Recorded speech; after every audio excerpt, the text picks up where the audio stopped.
sorry ass DJ.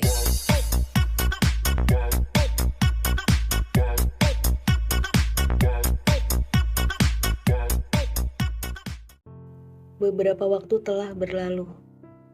Hubungan Milan dan Nara kian intim dan manis. Karena pemuda itu yang tak bisa lepas dari bayang istrinya, yang selalu menjadi candu.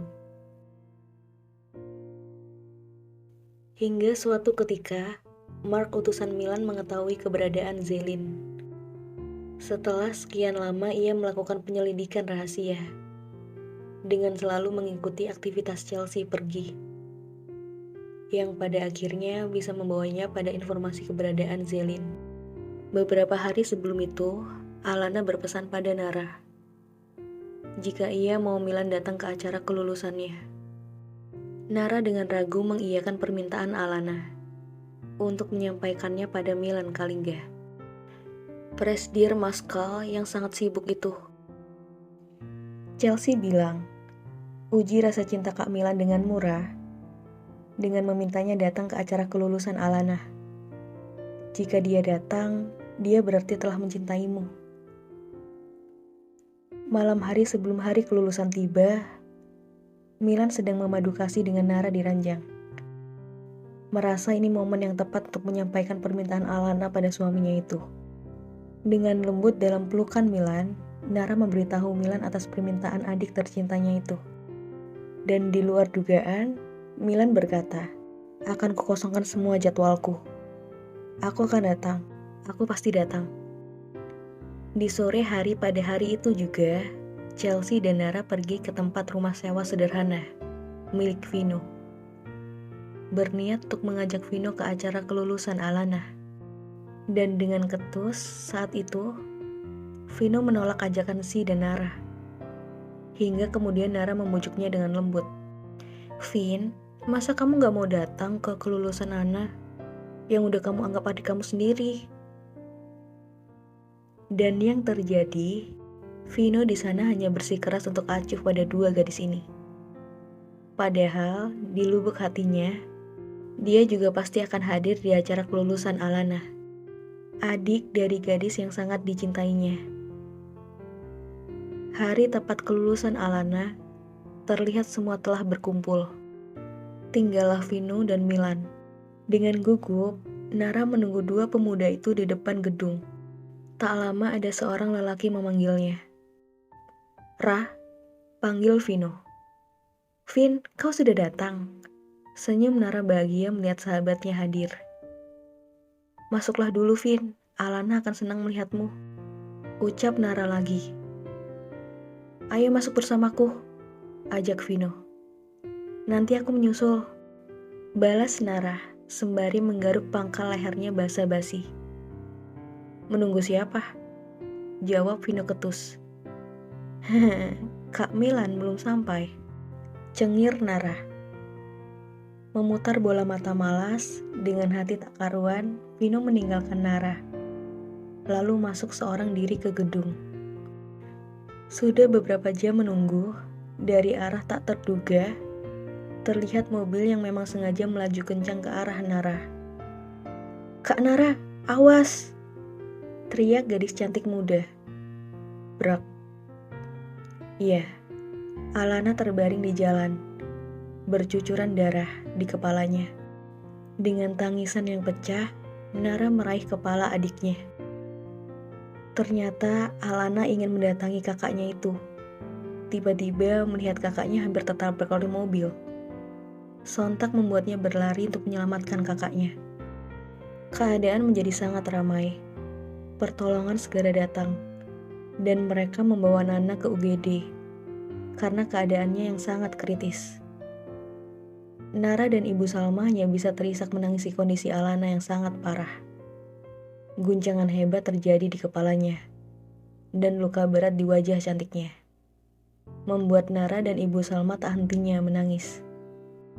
Nana gadis yang kuat, dia akan melewati ini semua. Vino berusaha menenangkan kedua gadis yang terisak itu. Sementara itu, di gedung Maxcall, Milan sedang naik pitam, mengingat segala informasi dari Mark. Chelsea, Apa yang kau lakukan pada Zelin? Gumam geran Milan. Saat ini yang ada di pikiran Milan hanya Chelsea dan Nara yang bersekongkol untuk supaya Milan menikahi gadis culun ini.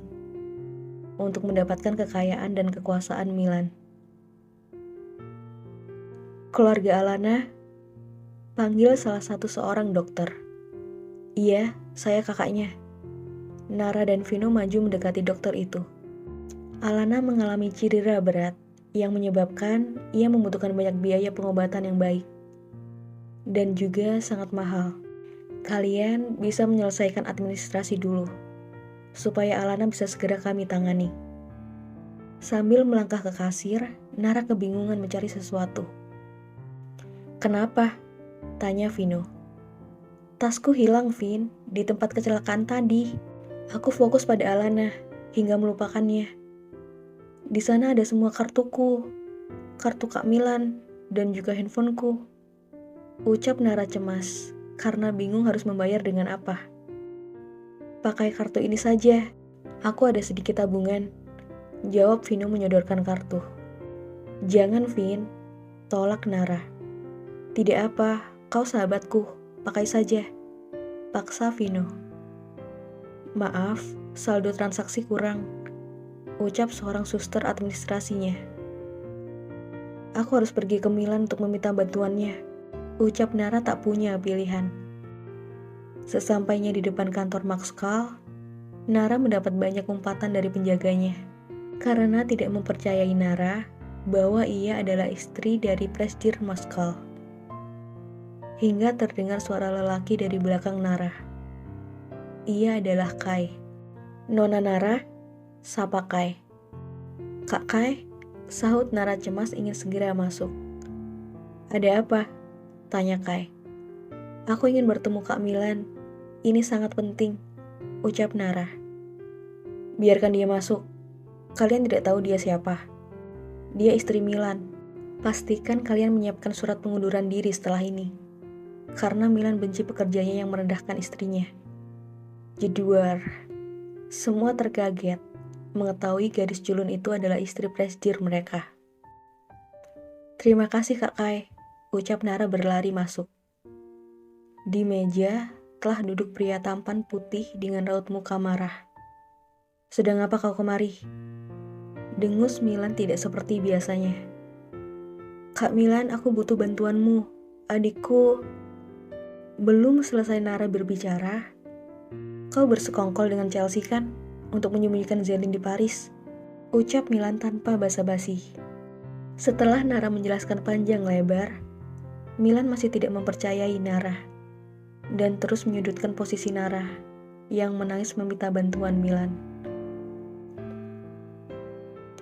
Milan mengira itulah yang Nara inginkan selama ini. Uang, uang, dan uang. Milan tidak mau mendengarkan Nara yang memohon meminta bantuan untuk menyelamatkan adiknya. Amarah telah sepenuhnya mengendalikan tubuh Milan. Hanya hinaan yang terlontar dari mulutnya untuk Nara. Sungguh, gadis itu hanya tersungkur lunglai, membayangkan kondisi adiknya yang diambang hidup dan mati di rumah sakit. Dengan tidak punya hati, Milan meninggalkan Nara begitu saja. Milan sedang mengatur keberangkatan untuk menemui Zelin. Dengan langkah gontai, Nara tubuhnya melemas. Tak tahu dengan cara apa dia menyelamatkan adiknya. Segala umpatan dari mulut Milan tadi berputar-putar di pikirannya. Begitupun hatinya terasa perih, mengingatkan kembali. Setelah beberapa bulan yang mereka alami, Nara mengira Milan telah mencintainya. Ternyata dia tidak lebih dari gadis kampung dan culun yang sangat Milan benci. Nara tidak punya pilihan selain kembali ke kamar Milan untuk menandatangani surat perpisahan mereka.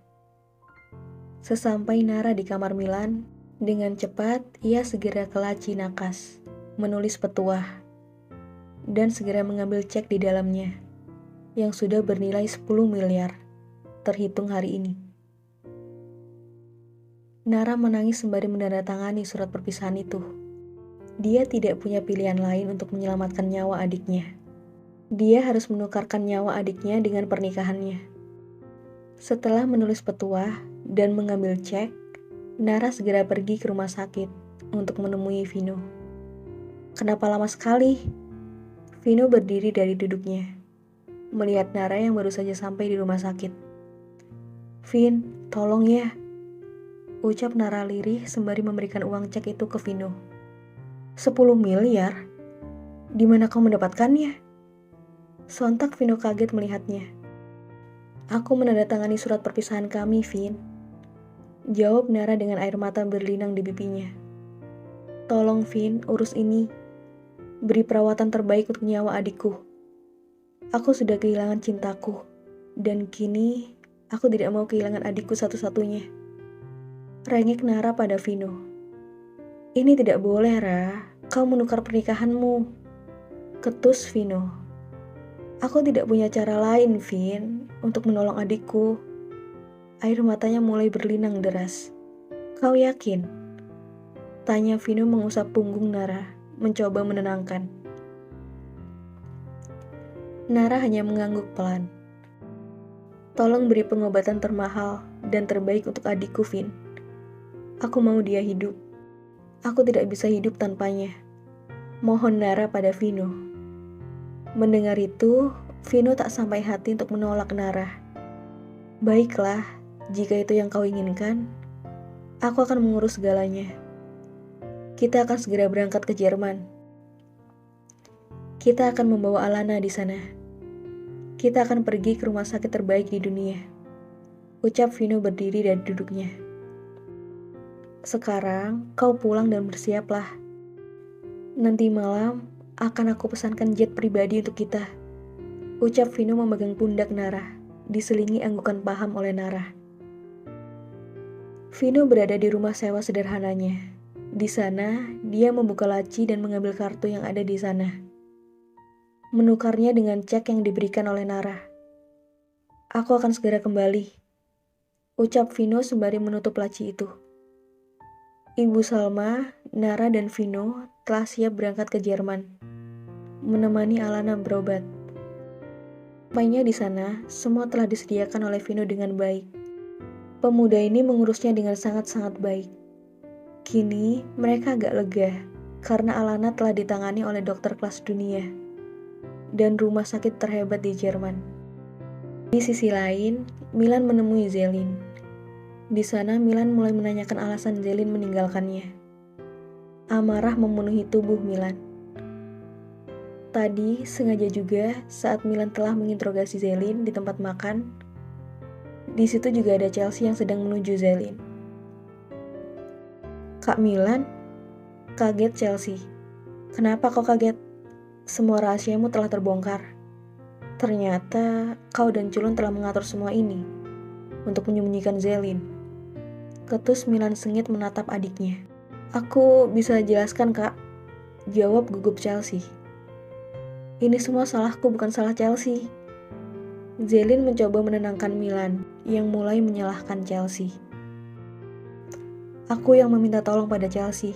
Ya, maafkan aku. Aku hamil." Zelin tertunduk mengakui semua yang ia lakukan pada Milan. Kak Zelin seorang model. Dia akan jadi bahan pembicaraan jika dia hamil bukan dengan Kak Milan. Oleh sebab itu, aku menolongnya sampai dia melakukan persalinan di sini dan menyembunyikan semuanya. Ini tidak ada sangkut pautnya dengan Nara dan Vino. Semua ini benar-benar aku rahasiakan dari mereka, ucap Chelsea menerangkan panjang lebar. "Kenapa dia tidak menikahimu?" tatap tajam Milan pada Zelin. "Aku tidak ingin menikah dengannya. Aku mencintaimu," tatap Zelin membalas Milan. "Kata-kata itu tidak pantas keluar dari mulutmu," seru Milan, membuat Zelin hanya tertunduk.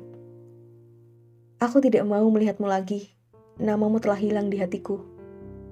Milan berkata sama, meninggalkan Zelin begitu saja. Dengan raut wajah yang masih marah, Milan kembali pulang. Selama perjalanan, mulai mengingat kebodohannya yang tadi telah menghina istrinya. Istrinya yang sedang membutuhkan bantuannya.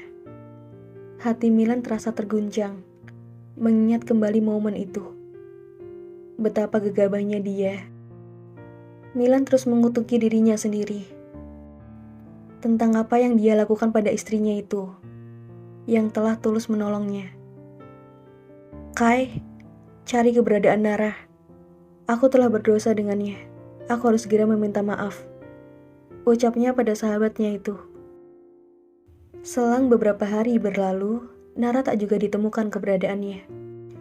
Info yang didapat adalah Alana kecelakaan hebat pada hari di mana dia menghina Nara habis-habisan. Hati Milan semakin sakit merasa bersalah pada Nara atas tingkahnya yang di luar kontrolnya pada saat itu. Milan teringat atas laci nakas. Dengan hati yang penuh dengan ketakutan, Milan masuk kamar untuk memastikan isi laci itu. Mendekati laci nakas itu, hati Milan rasanya tak karuan. Nara, tolong maafkan aku. Jangan lakukan ini padaku. Gumam Milan dengan tangan perlahan membuka laci itu.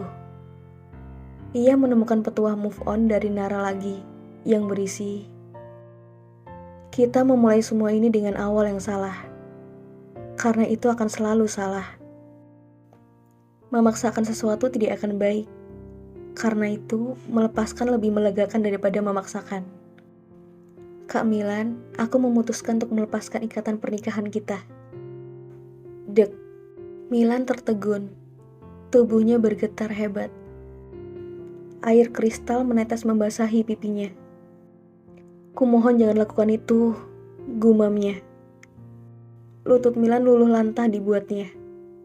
Melihat kertas itu telah dibubuhi tanda tangan oleh Nara. Dan pemuda itu kini hanya merasa hatinya tercabik. Mengetahui kepergian gadis polos yang dicintainya itu karena ulahnya. Setelah berjalan 6 bulan, Alana dirawat di rumah sakit Jerman. Tubuhnya masih terbaring lemah. Sama sekali belum sadarkan diri sejak kejadian itu. Ibu Salma masih menangis setiap harinya melihat kondisi anak gadisnya itu. Di luar ruangan rawat, Nara dan Vino sedang terduduk berdua. Vino berpamitan pada Nara. Jika ada hal yang harus dilakukan, dia harus pergi jauh. Mengetahui itu, Nara semakin sedih. Dia tidak tahu bagaimana cara dia melewati harinya jika tanpa Vino. Selama ini, sahabatnya itulah yang menguatkannya. "Vin, kau mau pergi kemana?" tanya Nara dengan wajah gelisah.